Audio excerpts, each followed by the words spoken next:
Now I will give the floor to Mrs. Tulia Akson from the United Republic of Tanzania.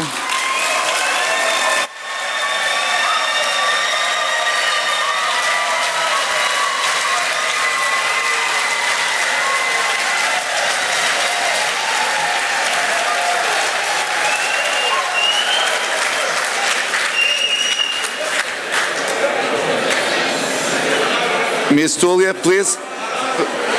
My name is Tulia Akson. I'm the Speaker of the National Assembly of Tanzania. I am a lawyer, an advocate, and I have a PhD in law.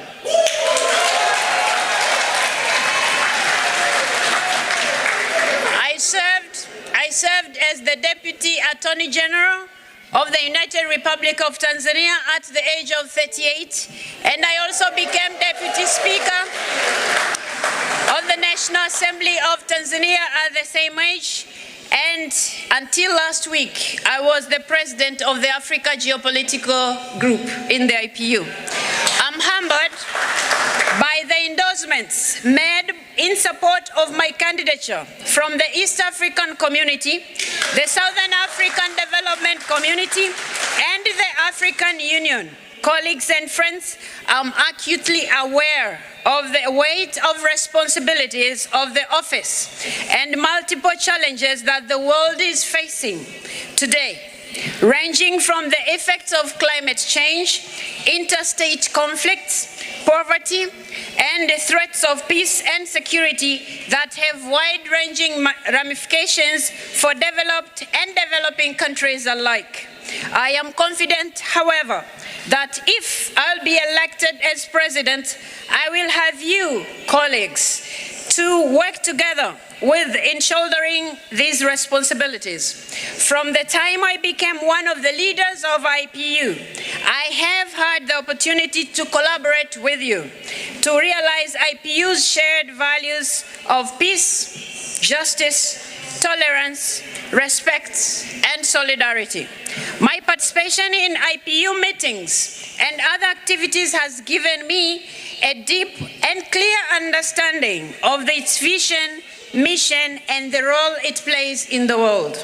As the immediate past president of the Africa Geopolitical Group in the IPU, I'm proud of our contribution towards achieving the objectives of the IPU, especially in addressing the challenges facing the world with a view of ensuring sustainable development.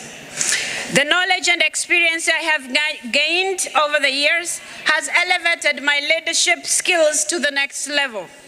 This has given me the urge to vie for the top leadership of our institution. It is with deep sense of humility that I stand before you to request for your total trust and support for my candidature for the position of President of IPU.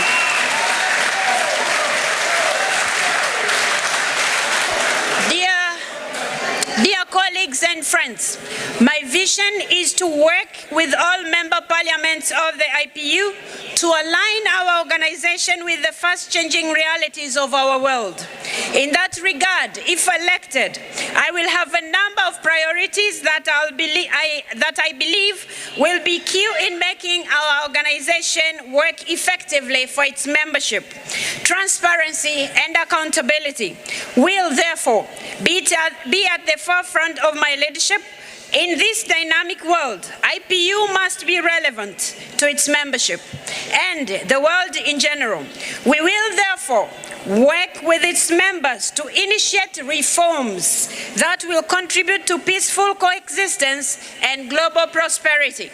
In realizing this vision, it is necessary to ensure effective participation and representation of all geopolitical groups in the organs of the IPU. It will therefore be critical that we undertake regular consultations within and between geopolitical groups. Dear colleagues and friends, dear colleagues and friends, no organization can be efficient and relevant if it is not inclusive in its work and structure. If I become IPU president, I will champion equitable representation in national parliaments with a particular focus on women, youth, and other marginalized groups. Agendas such as artificial intelligence and its impact on democracy, human rights, and good governance will be given appropriate attention in our discussions. Overall, my leadership will work tirelessly to contribute towards a more inclusive, sustainable, and peaceful world. IPU has objectives and values that are shared with other global and regional institutions. Hence, my duty shall be to strengthen the IPU's cooperation with the United Nations, regional interparliamentary organizations, and other key stakeholders. Dear colleagues and friends, in leading this organization, I shall always be guided by the decisions and resolutions of the IPU.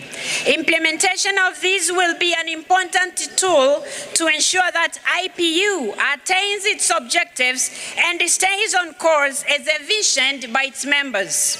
This thus ensuring effective implementation of our strategic plan of 2022 to 2026, which seeks to make sure that the IPU is more inclusive and our national parliaments as well. Ladies and gentlemen, as I conclude, it is also important to make sure that our finances are in good hands and we take care of our finances in the sense that the IPU has to always be at the forefront into looking into the finances of the contributors and making sure our money is always safe. Ladies and gentlemen, thank you very much. Thank you, Madam.